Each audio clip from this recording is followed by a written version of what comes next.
Hi, it's Rich Tarani. Thanks for watching. We're at ITEXPO Anaheim 2015, and you're watching a TMC/TMCnet video interview with Richard McFarland. He's with Voice4net. And Richard, welcome to the show. How are you? Thank you, Rich. Good to be here.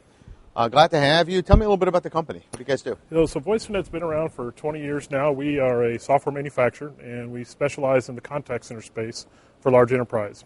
So our claim to fame is kind of like the flexibility factor. So when people need specialized IVR and ACD and routing applications that are tied into their back office data systems, that's where we come into play. So we have a very specialized product line that we sell through distribution channels and work with our partners to help provide solutions for their clients.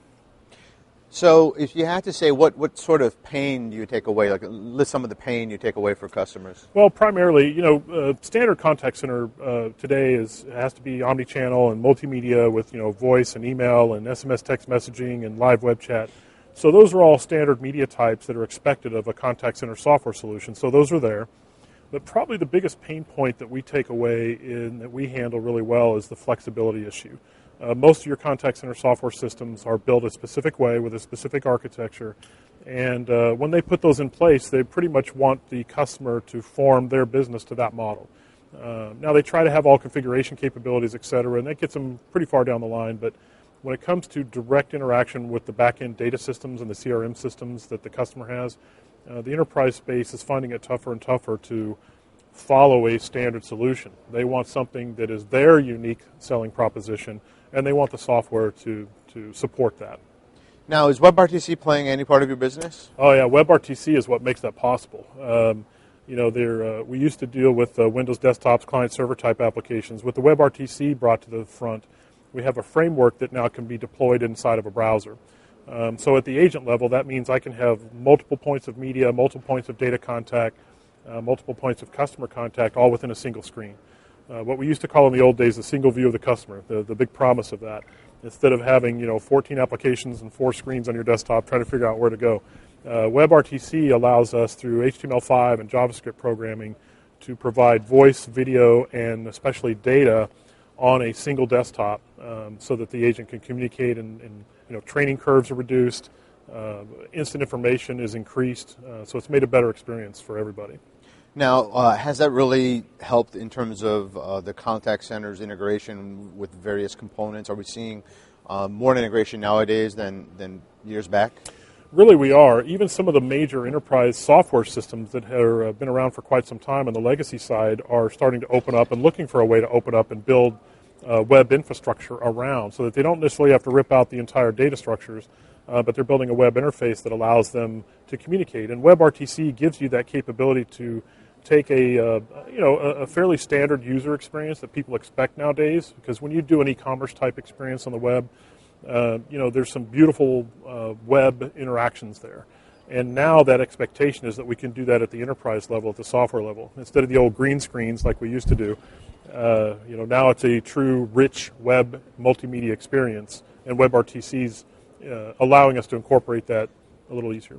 Are you concerned, or are customers concerned that there's so much of a focus on technology and they forget almost that we're dealing with human-to-human interactions? What do you see there? Yeah, I appreciate you bringing that up because it's all about the humans, right? No matter whether it's the agent or the consumer on the other side. And one of the things that's important for us is that when we go in an enterprise account, our main focus is how do we make it easy for their customers to do business with them?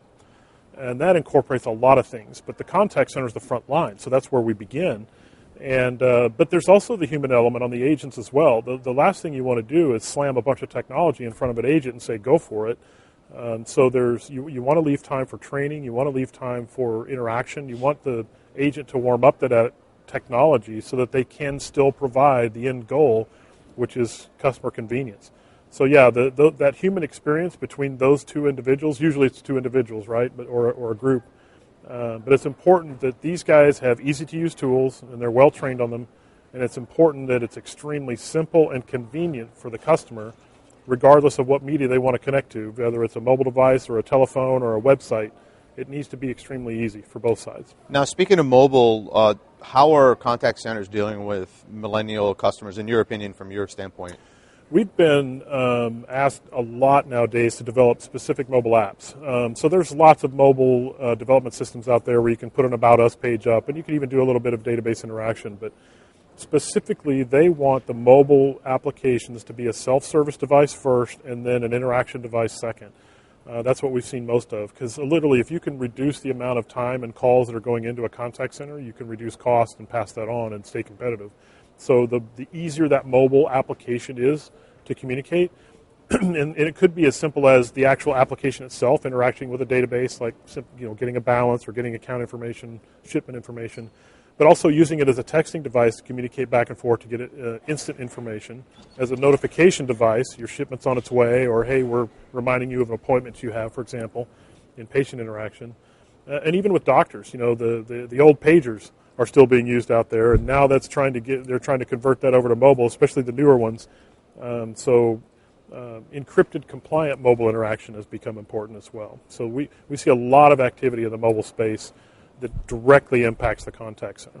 So you gave us a few good examples. Are there any other examples that you might have that you want to share with us? I know that viewers probably like the examples most. Yeah, I mean, healthcare is big, especially in the mobile space, because, and it's not just consumers and patients. I mean, that's obviously a very obvious and useful case.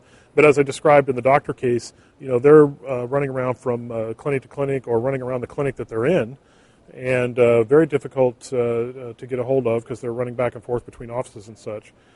So when they need to communicate to a centralized contact center, because a lot of the hospital systems are taking all their practice management and all of their clinics and consolidating into a central contact center. That's a huge push we see in that particular space, is centralization. With that, though, you have to still stay in direct communication, instant communication with the part that became decentralized. So, you've got doctors, you've got administrators, you've got patients, and those types of things. So we found that interaction between the centralized contact center and those satellite offices has become still very important. Mobile device, voice devices, not as much live web chat there because that's usually a consumer-based option. You're surfing a web, you need to talk to somebody.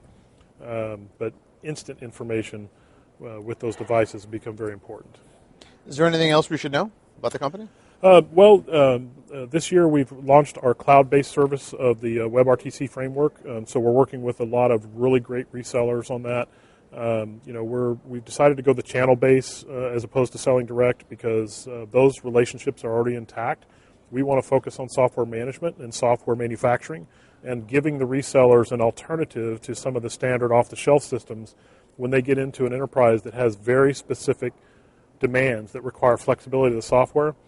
And now that's become a cloud requirement. So we've taken our successful premise-based applications that's been very successful over the years and pushed that into a cloud environment. We can do hybrid cloud as well as private as well as public cloud integration. So that's been all announced this year and having some good luck there. Excellent. Thanks for being here. That was great. Thanks, Rich. Appreciate it. Take care.